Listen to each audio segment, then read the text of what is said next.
The health of horses, donkeys, and mules is a key component of their welfare, which is why this is the longest section of the code. Owners and managers are expected to maintain the health of their animals through appropriate nutrition, housing, disease prevention and detection, and treatment. Welcome to Section 4, Health Management of Equine.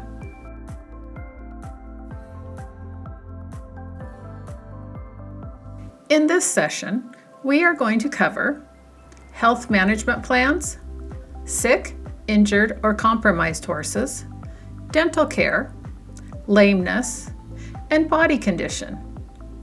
Each of these are critical aspects of maintaining the health of your horse. Health management plans should include a veterinarian client-patient relationship, biosecurity, medication management, pest and insect control, vaccinations, staff training, and parasite management. A written plan ensures that no areas are missed and that all caregivers, family members, and staff members are aware of what the program is.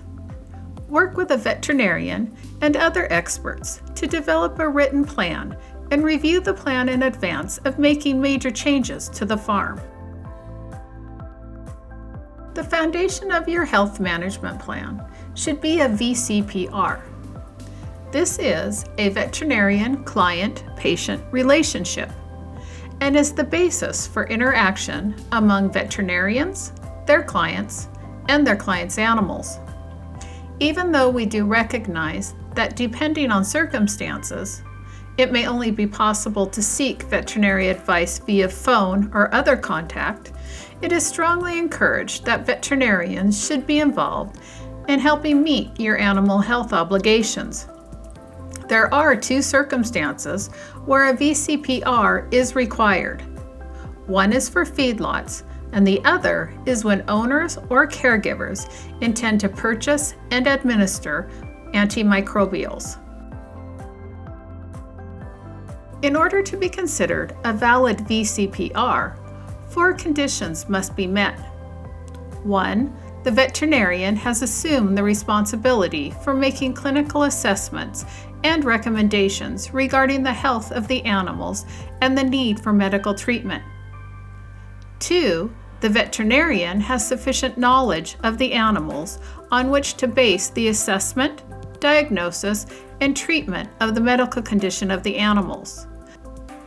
This means that the veterinarian has recently seen and is personally acquainted with the keeping and care of the animals by virtue of an examination of the animals or by medically appropriate and timely visits to the premises where the animals are kept. 3. The client has agreed to follow the veterinarian's recommendations and prescription. And 4. The veterinarian is available or has arranged for follow-up evaluation, especially in the event of adverse reactions or failure of the treatment regimen. In regards to veterinary care, your plan should have regularly scheduled preventative care visits to help minimize emergencies. It should outline the criteria for when to call a veterinarian, have guidance on obtaining veterinary advice on appropriate treatment for disease, and ensure a competent handler is present during veterinary visits. The next aspect is biosecurity, which is the protocols or guidelines intended to prevent the introduction or spread of diseases within a farm or to other farms. One of the greatest risks of infectious disease are horses that are newly introduced or returning to the farm. For some diseases, a horse can be a carrier of the disease without showing any signs of disease or illness, and these carrier animals can play a significant role in disease transmission. For this reason, your biosecurity protocol should include the segregation of new arrivals from resident horses for at least 7 days while you monitor their health status. Infectious diseases can also be transmitted by people through clothing or footwear, by other animals such as dogs and wildlife, and through objects such as tack, grooming equipment, halters, water buckets, and trailers that have not been adequately cleaned and disinfected. Biosecurity protocols should be in writing, especially on farms with a large number of horses. A module on biosecurity has been provided as part of this series. It provides guidance into the basics of biosecurity and how to develop your plan. Medications, especially prescription medications, should not be administered unless under the advice of a veterinarian. Some medications or remedies may be ineffective or even unsafe. These include natural and herbal remedies, supplements, medications that are unlabeled, untested, or unregulated, and medications used in a way that differs from the originally intended and licensed use. We call these extra label. Regulated sources of medication include a veterinarian, a pharmacy, and a veterinary pharmacy. Before administering any medication or remedy, read the label carefully and discuss its safety and proper use with a veterinarian. It is also important to store medications correctly. This can affect their effectiveness and safety. Controlling pests and flying insects is an important component of an overall health management plan, as pests and insects can transmit diseases and cause discomfort. Your management plan should include procedures to monitor and control pests such as mousetraps or bird deterrents. The ideal program prevents the entry of wildlife and pests where horses are housed and eliminates sites on the farm that provide shelter and food for pests. It should provide protection to the horses from excessive insect burden. Examples may include that you stable horses at sunrise and sunset, which is the peak insect feeding hours, or that you apply repellent products to the horse or use a fly sheet.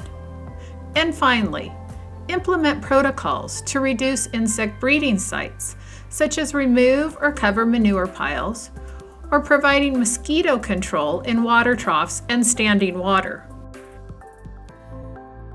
Vaccinations are an important part of your plan, as they offer horses protection from some infectious diseases, though they do not completely eliminate disease risk. So good overall management directed at infection control remains important, even for vaccinated horses. While there are costs associated with vaccines, those costs are generally much lower than the costs associated with an infectious disease. Vaccination guidelines vary by region and should take into account the risk of exposure. Guidelines from the American Association of Equine Practitioners can be found on the resource page. The code recommends that you consult your veterinarian to develop a vaccination program, including correct on-farm storage and administration of the vaccines. If you are a breeding operation, you should ensure that brood mares receive regionally appropriate vaccines and that foals are properly immunized with primary and booster vaccines, as this affects their response to vaccines later in life. You should keep a record of the vaccinations that were administered, which animals were vaccinated, the date, and if they had any adverse reactions. And always know the vaccination status of new arrivals and ensure they are properly vaccinated. While deworming targets internal parasites, external parasites such as lice and ticks also affect horses. Control of internal parasites is key to maintaining feed efficiency and horse health. Foals and geriatric horses are particularly susceptible to internal parasites, as are horses with lowered immunity. For these reasons, the code requires that you have a parasite control program in place to prevent both internal and external parasite-related diseases. Signs of severe parasite infection include poor body condition, rough hair coat, especially in foals, weight loss, mild to moderate abdominal distension, which are often referred to as pot-bellied horses, colic, diarrhea, and stunted growth. Research shows that parasite resistance to dewormers may be related to the traditional approach of deworming all horses every 6 to 12 weeks with rotating products.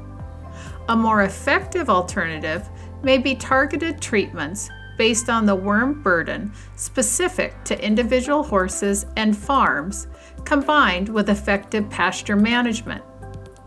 Fecal examination for parasite eggs is an important component of a parasite control program, but results must be interpreted based on a thorough understanding of parasite life cycles. For example, immature larval stages of worms can cause disease before egg shedding is detected. For these reasons, a veterinarian should be consulted for advice on controlling external parasites to make sure your program is effective.